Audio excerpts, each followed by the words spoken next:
ಬಂಧುಗಳೇ, ಗೋವಿಂದ ಸವಿರುಚಿ GVR all-round ಚಾನಲ್ಗೆ ನಿಮಗೆಲ್ಲ ಸ್ವಾಗತ. ಇವತ್ತಿನ ತಿಂಡಿ ಆರೋಗ್ಯಕರವಾದ ಜೋಳದ ಹಿಟ್ಟಿನಿಂದ ಮಾಡಿರುವಂತ ಈ ರೆಸಿಪಿಯನ್ನ ಹೇಗ್ ಮಾಡೋದಂತ ನಿಮಗೆ ತೋರಿಸ್ತಾ ಇದ್ದೀನಿ. ಇದು ನಮ್ಮ ಮನೆಯಲ್ಲಿ ತಿಂದ್ಬಿಟ್ಟು ಹೇಗಿತ್ತು ಅಂತ ಕೇಳಿದ್ರೆ ಸೂಪರು ತಿಂಡಿ ಅಂತ ಹೇಳಿದ್ರಿ. ಹಾಗಾದ್ರೆ ಈ ಸೂಪರ್ ಆಗಿರುವಂತ ಆರೋಗ್ಯಕರವಾದ ತಿಂಡಿ ಹೇಗ್ ಮಾಡೋದಂತ ನೋಡೋಣ ಬನ್ನಿ.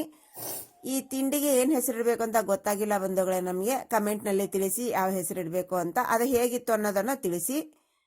ನಾವು ಯಾವ ತಿಂಡಿಯನ್ನ ರೆಡಿ ಮಾಡ್ತೀವಿ, ಅದಕ್ಕೆ ಏನೇನೆಲ್ಲ ಸಾಮಗ್ರಿ ಬೇಕು ಅಂತ ಹೀಗೆ ಮುಂಚಿತವಾಗಿ ಎಲ್ಲಾನೇ ಜೋಡಿಸ್ಕೊಂಡು ಪ್ರಿಪೇರ್ ಮಾಡ್ಕೊಂಡು ಇಟ್ಕೊಂಡ್ರೆ ತುಂಬಾನೇ ಒಳ್ಳೇದು ಬಂಧುಗಳೇ. ಈ ಜೋಡಿಸ್ಕೊಳ್ಳೋದ್ರಿಂದ ನಮಗೆ ತುಂಬಾನೇ ಬೆನಿಫಿಟ್ ಇದೆ. ಯಾವುದನ್ನು ಮರೆಯೋದಿಲ್ಲ, ನಾವು ಎಲ್ಲಾನು ನೀಟಾಗಿ ಹಾಕ್ತಿವಿ.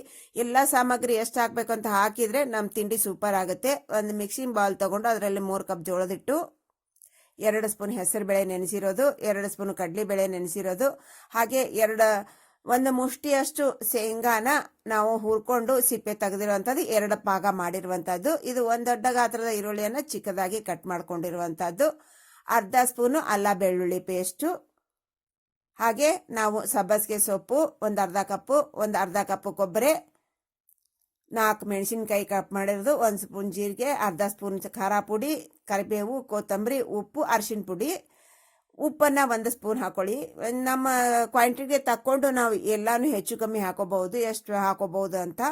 ಇದನ್ನ ನೋಡಿ ಎಲ್ಲಾನು ನಾವು ಇದರಲ್ಲಿ ಮಿಕ್ಸ್ ಮಾಡ್ಕೊಳ್ಳೋಣ. ನಮ್ಮ ಹಿಟ್ಟಿನ ಕ್ವಾಂಟಿಟಿ ನೋಡ್ಕೊಂಡು ಉಪ್ಪು ಖಾರ ಎಲ್ಲ ಐಟಮ್ ಅನ್ನು ಕೂಡ ನಾವು ಹೆಚ್ಚು ಕಮ್ಮಿ ಮಾಡ್ಕೋಬಹುದು.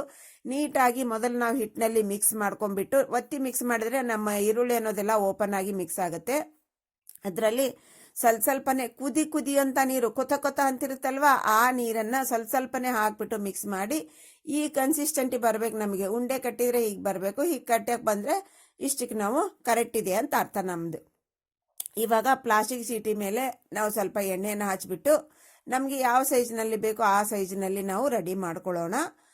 ಸ್ವಲ್ಪ ಮಧ್ಯೆ ಎಣ್ಣೆಯನ್ನ ನಮ್ಮ ಕೈಗೆ ಹಚ್ಕೊಂಡ್ಬಿಟ್ಟು ಹೀಗೆ ಸ್ವಲ್ಪ ಜಾಸ್ತಿ ದಪ್ಪಗೂ ಅಲ್ಲ ಜಾಸ್ತಿ ತೆಳ್ಳಗೂ ಅಲ್ಲ, ಮೀಡಿಯಂ ಗಾತ್ರದಲ್ಲಿ ನಾವು ಇದನ್ನ ತಟ್ಕೋಬೇಕು. ನಾವು ಒಂದೇ ಸಾರಿ 3-4 ಮಾಡಿ ಇಟ್ಕೊಂಡ್ಬಿಟ್ರೆ ಒಂದೇ ಸಾರಿ ನಾವು ಫ್ರೈ ಮಾಡ್ಕೋಬಹುದು. ನೋಡಿದ್ರಲ್ವಾ, ನಮ್ದು ಅಲ್ಲಲ್ಲೇ ಜೋಳದ ಹಿಟ್ಟಲ್ವಾ ಇದು, ಅಲ್ಲಲ್ಲೇ ನಮ್ಗೆ ಸ್ವಲ್ಪ ದಂಡಿ ಎಲ್ಲ ಕ್ರ್ಯಾಕ್ಸ್ ಆಗ್ತಾ ಇರುತ್ತೆ. ಅದನ್ನ ಅಡ್ಜಸ್ಟ್ ಮಾಡ್ಕೊಂತ ತಟ್ಬಿಟ್ರೆ ಆಯ್ತು ಬಂಧುಗಳೇ.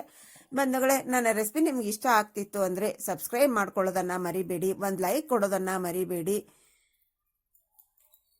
ಬೆಲ್ ಐಕನ್ ಪ್ರೆಸ್ ಮಾಡಿ, ಆಲ್ ಆಪ್ಷನ್ ಸಿಲೆಕ್ಟ್ ಮಾಡಿ ಬಂಧುಗಳೇ. ಅವಾಗ ಎಲ್ಲಾ ರೆಸಿಪಿಯನ್ನು ನೀವು ನೀಟಾಗಿ ನೋಡಬಹುದು. ಎಲ್ಲಾ ರೆಸಿಪಿ ಎಲ್ಲರಿಗಿಂತ ಮುಂಚಿತವಾಗಿ ನಿಮಗೆ ಬಂದಿರುತ್ತೆ, ನೀವೇ ನೋಡಬಹುದು ಎಲ್ಲರಿಗಿಂತ ಮುಂಚಿತವಾಗಿ. ನೋಡಿ, ಹೀಗೆ ನಾವು ಒಂದು 3-4 ರೆಡಿ ಮಾಡ್ಕೊಂಡ್ಬಿಟ್ಟು ಮಧ್ಯೆ ಸ್ವಲ್ಪ ನಾವು ಎಣ್ಣೆಯನ್ನು ಹಚ್ಕೊಂಡ್ಬಿಟ್ಟು ಹೀಗೆ ತಟ್ಬಿಡ್ಬೇಕು.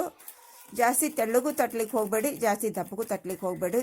ಇದರಲ್ಲಿ ನಾವು ಎಲ್ಲಾನು ಹೆಲ್ತಿಗೆ ಉಪಯೋಗ ಆಗುವಂಥ, ನಮಗೆ ಹೆಲ್ತ್ ಬೆನಿಫಿಟ್ ಕೊಡುವಂಥ ಐಟಮ್ಗಳೇ ಇವೆ ಬಂಧುಗಳೇ. ನೋಡಿ, ಹೀಗೆ ನಾವು ನೀಟಾಗಿ ನಾವು ತಕೊಂಡ್ಬಿಟ್ಟು ಇದನ್ನು ಫ್ರೈ ಮಾಡ್ಕೋಬಹುದು. ಇದನ್ನು ಫ್ರೈ ಮಾಡಲಿಕ್ಕೆ ಹಂಚನ್ನ ಇಟ್ಬಿಟ್ಟು ಹಂಚಿನಲ್ಲಿ ಸ್ವಲ್ಪ 1 ಸ್ಪೂನ್ ಎಣ್ಣೆಯನ್ನು ಹಾಕ್ಬಿಟ್ಟು ಇದನ್ನು ಹಾಕಿ ಲೋ ಟು ಮೀಡಿಯಂ ಫ್ಲೇಮಲ್ಲೇ ನಾವು ಇದನ್ನು ಫ್ರೈ ಮಾಡಬೇಕು. ಮೇಲೆ ಸ್ವಲ್ಪ ಎಣ್ಣೆಯನ್ನು ಹಾಕಿ ಎಲ್ಲ ಕಡೆ ಸ್ಪ್ರೆಡ್ ಮಾಡಿಬಿಟ್ಟು ಒಂದು ಮುಚ್ಚಳವನ್ನು ಮುಚ್ಚಿ 1-2 ನಿಮಿಷ ಲೋ ಟು ಮೀಡಿಯಂ ಫ್ಲೇಮಲ್ಲೇ ನಾವು ಇದನ್ನ ಫ್ರೈ ಮಾಡೋಣ. ಇವಾಗ ನೋಡಿ, 1-2 ನಿಮಿಷ ಆದಮೇಲೆ ಇದನ್ನ ಹೊಳ್ಳಿಸಿ ಹಾಕಬೇಕು. ನಾವು ಹತ್ಕೊಳ್ಳಲ್ಲ ಬಂಧುಗಳೇ, ಏನೂ ಕಷ್ಟ ಕೊಡಲ್ಲ. ಇದು ತುಂಬಾನೇ ಸೂಪರ್ ಆಗಿರುತ್ತೆ, ತುಂಬಾನೇ ಈಜಿ ಪ್ರೊಸೀಜರ್ ಮಾಡೋದು. ಹಾಗೆ ಎಷ್ಟು ನಮಗೆ ಸರಳನೋ ಅಷ್ಟೊಂದು ನಮಗೆ ಬೆನಿಫಿಟ್ ಇದೆ. ಯಾಕಂತಂದ್ರೆ ಇದರಲ್ಲಿ ಹಾಕಿರುವಂತ ಎಲ್ಲಾ ವಸ್ತುಗಳಲ್ಲೂ ಕೂಡ ನಮಗೆ ವಿಟಮಿನ್ ಅನ್ನೋದೇ ಇದೆ. ಇದರಲ್ಲಿ ತುಂಬಾನೇ ಫೈಬರ್ ಕಂಟೆಂಟ್ ಇರುವಂತಹ, ತುಂಬಾನೇ ಪ್ರೋಟೀನ್ ಇರುವಂತಹ ಐಟಮ್ ಅನ್ನ ಹಾಕಿ ಮಾಡಿರೋದ್ರಿಂದ ಈ ಬ್ರೇಕ್ಫಾಸ್ಟ್ ನಾವು ಬೆಳಿಗ್ಗೆ ತಿನ್ನೋದ್ರಿಂದ ತುಂಬಾನೇ ಒಳ್ಳೆಯದು ಬಂಧುಗಳೇ. ನೋಡಿದ್ರಲ್ವಾ, ನಮ್ಮ ಸೂಪರ್ ಆಗಿರುವಂತಹ ನಮ್ಮ ಈ ಬೆಳಗಿನ ತಿಂಡಿ ರೆಡಿ ಆಗ್ಬಿಡ್ತು. ನಮಗೆ ಸರ್ವ್ ಮಾಡೋಣ. ಇದು ಬೆಳಿಗ್ಗೆನೂ ಅಲ್ಲ ಬಂಧುಗಳೇ, ನಿಮ್ಮ ಲಂಚ್ ಬಾಕ್ಸ್ಗೆ ಹಾಕೋಬಹುದು, ಇಲ್ಲ ರಾತ್ರಿ ಡಿನ್ನರ್ ಕೂಡ ಮಾಡ್ಕೋಬಹುದು. ಯಾಕಂತಂದ್ರೆ ನಾವು ಡಯಟ್ ಮಾಡೋರಿಗೆ ತುಂಬಾನೇ ಹೇಳಿ ಮಾಡಿಸಿದಂಥದ್ದು ಇದು ಫುಡ್ ಅಂತಾನೆ ಹೇಳ್ಬಹುದು.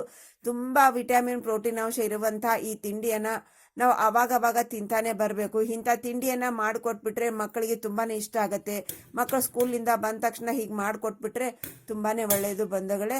ಹಾಗೆ ನಮಗೆ ಬ್ರೇಕ್ಫಾಸ್ಟ್ ಅನ್ನ ಬೆಳಿಗ್ಗೆ ಮಾಡ್ಕೊಂಡು ತಿನ್ನೋದ್ರಿಂದ ತುಂಬಾನೇ ನಮ್ಮ ಆರೋಗ್ಯಕ್ಕೆ ಬೆನಿಫಿಟ್ ಇದೆ. ನೋಡಿದ್ರಲ್ವಾ, ನಮ್ಮ ಸೂಪರ್ ಆಗಿರುವಂತ ತಿಂಡಿ ರೆಡಿ ಆಯ್ತು. ಇವಾಗ ನಾವು ಸವಿಯಲು ಸಿದ್ಧ ಆಗಿದ್ದೀವಿ. ನೋಡಿ, ಇದಕ್ಕೆ ಏನು ಬೇಕು ಅಂತ ಇಲ್ಲ, ಹಾಗೇನೆ ತಿನ್ಬಹುದು. ಎಲ್ಲಾನು ಹಾಕಿರ್ತೀವಿ ಇದರಲ್ಲಿ ನಾವು.